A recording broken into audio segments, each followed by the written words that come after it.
Hello students, हम इतिहास विषय के आधुनिक भारत का इतिहास इस विषय में ये है बीए पाठ तृतीय की पुस्तक। इसमें आज हम रेगुलेटिंग एक्ट के ऊपर चर्चा कर रहे हैं कि रेगुलेटिंग एक्ट क्या है। इस पर कंपनी का नियंत्रण, कंपनी पर इसका नियंत्रण क्या है, इसके सारे बारे में हम चर्चा करेंगे। कंपनी की स्थिति इस समय बहुत ज़्यादा डावाडोल हो रही थी और धन की स्थिति खराब सी हो गई थी। उनको धन की व्यवस्था करना आवश्यक हो गया था और ये इतनी विशाल राशि हो गई थी कि सिर्फ सरकार ही थी जो उनकी इस राशि को पूरा कर सकती थी। इसीलिए उन्होंने इंग्लैंड की सरकार के पास 14 लाख पाउंड ऋण का आवेदन भेजा। तब आवेदन पत्र पर सरकार ने विचार किया और इसलिए उन्होंने 2 समितियां गठित की, सीक्रेट समिति और सेलेक्ट समिति। इन समितियों की सुझावों के आधार पर भी सरकार ने 2 विधेयक तैयार किए, 2 विधेयक जो है बनाए, तैयार किए। प्रथम विधेयक में कंपनी को 14 लाख रुपए, कंपनी को 14 लाख पाउंड ऋण देने की व्यवस्था की गई और दूसरे विधेयक में कंपनी पर कुछ सरकारी नियंत्रण रखने के लिए कंपनी की संचालक समिति तथा भारत में प्रशासन व्यवस्था में परिवर्तन करने की व्यवस्था की गई। दूसरे विधेयक को रेगुलेटिंग एक्ट कहा गया, जिसे इंग्लैंड की संसद ने 1773 में पास किया और ये 1774 में लागू हुआ। आप देखिए, क्वेश्चन है आपका, रेगुलेटिंग एक्ट कब पारित हुआ? ये 1773 में पास हुआ और 74 में लागू हुआ। अब इसके उद्देश्य हम पढ़ेंगे क्या क्या है। कंपनी पर क्राउन का नियंत्रण स्थापित करना। दूसरा, कंपनी के संचालक समिति के संगठन में कुछ परिवर्तन करना। तीसरा, कंपनी की राजनीतिक अस्तित्व को स्वीकार करके उसके व्यापारिक ढांचे को राजनीतिक कार्यों के संचालन के योग्य बनाना। अब इसके हम धाराएं पढ़ेंगे, क्या क्या धाराएं थी।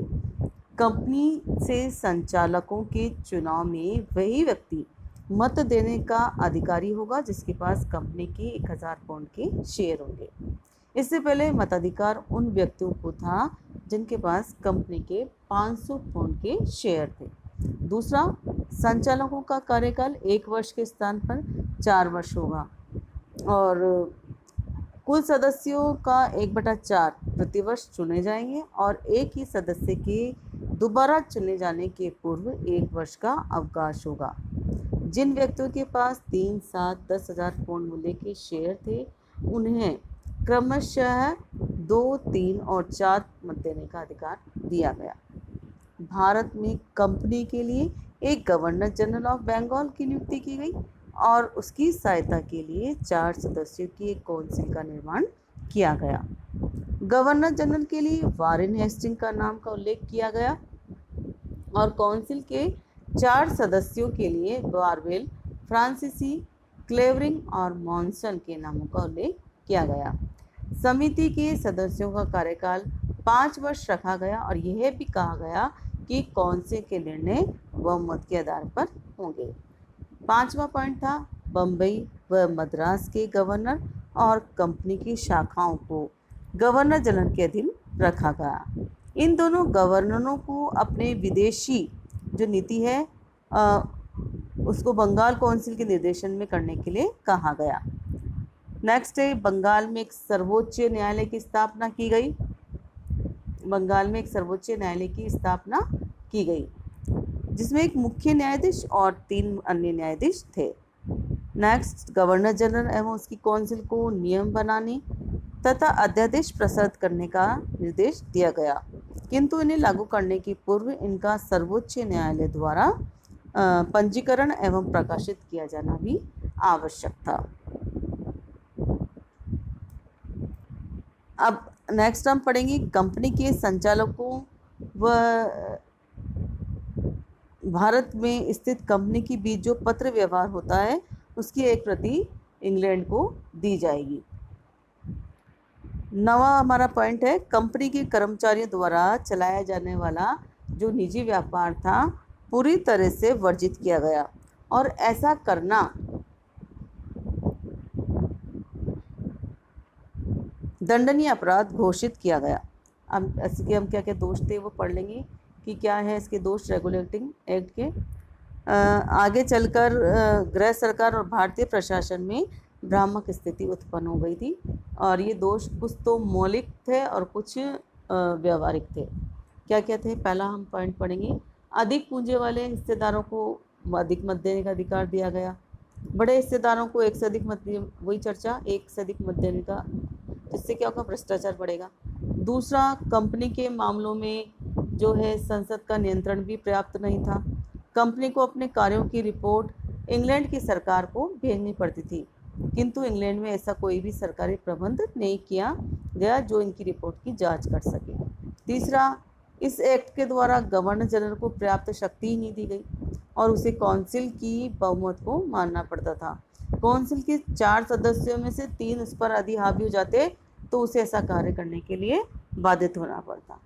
चौथा, गवर्नर जनरल और उसकी काउंसिल को बम्बई व मद्रास प्रेसिडेंसियों पर पर्याप्त नियंत्रण नहीं दिया गया। असाधारण परिस्थितियों में वे बिना बंगाल सरकार की स्वीकृति के भी कार्य करने में स्वतंत्र थे। पांचवा, सर्वोच्च न्यायालय व बंगाल काउंसिल में सर्वोच्च कौन था, इसकी कोई व्यवस्था नहीं थी। फलतः दोनों में झगड़ा छिड़ गया। 6 था हमारा कि ये इस अधिनियम में ये स्पष्ट भी नहीं किया गया था कि कौन से कानून से न्याय किया जाएगा, वादी के अथवा प्रतिवादी के कानून से, क्योंकि सर्वोच्च न्यायालय में जो अंग्रेज जज बैठते थे वह भारतीय कानूनों और रीति रिवाजों से अनभिज्ञ थे। अतः उन्होंने ब्रिटिश कानूनों के आधार पर न्याय किया, जिससे भारतीयों को अत्यधिक कठिनाइयों का सामना करना पड़ा। अब इसके गुण देखते, क्या क्या गुण थे। पहला तो ये था कि ये प्रथम अवसर था जब भारत में ब्रिटिश अधिकृत क्षेत्रों पर कंपनी के स्वेच्छाचारी शासन के स्थान पर लिखित संविधान तैयार किया गया।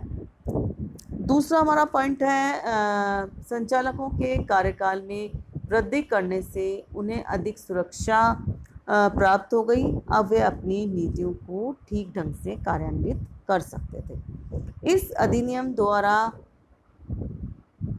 कंपनी पर संसद का जो नियंत्रण की प्रक्रिया थी प्रारंभ हो गई थी और धीरे धीरे ये नियंत्रण कठोर किया गया और 1858 में तो कंपनी की सत्ता ही समाप्त कर दी गई थी। चौथा था, आरंभ में ये कंपनी एक व्यापारिक संस्था थी, किंतु बाद में एक राजनीतिक शक्ति के रूप में कार्य करने लगी थी। कंपनी को प्रदत्त चार्टर में ऐसे कार्य को मान्यता नहीं दी गई थी और अब मान्यता दे दी गई। पांचवा पॉइंट था, इस अधिनियम द्वारा प्रथम बार यूरोपियों को यूरोप के भार प्राप्त भू क्षेत्र के शासन का दायित्व ग्रहण किया। वस्तुतः भारत में कंपनी के क्षेत्रों पर ब्रिटिश ताज द्वारा बिना सीधा दायित्व ग्रहण किए अच्छी सरकार स्थापित करने हेतु एक साहसिक कदम था। कंपनी के कर्मचारियों के भ्रष्टाचार, निजी व्यापार और उपहार स्वीकार करने पर लगाया गया प्रतिबंध भी कम महत्वपूर्ण बात नहीं थी। सातवां, इस अधिनियम द्वारा भारत के प्रशासनिक ढांचे का केंद्रीकरण करने की दिशा में ये प्रथम प्रयास था। तो ये था हमारा रेगुलेटिंग एक्ट। यद्यपि रेगुलेटिंग एक्ट गुण व दोषों से युक्त था, फिर भी उन परिस्थितियों को ध्यान में रखते हुए इसमें ये इसका निर्माण हुआ जो सर्वथा सराहनीय है। ये एक्ट कंपनी की व्यवस्था को सुधारने का प्रथम प्रयास था और इसी वजह से इसमें कुछ दोष भी रह गए।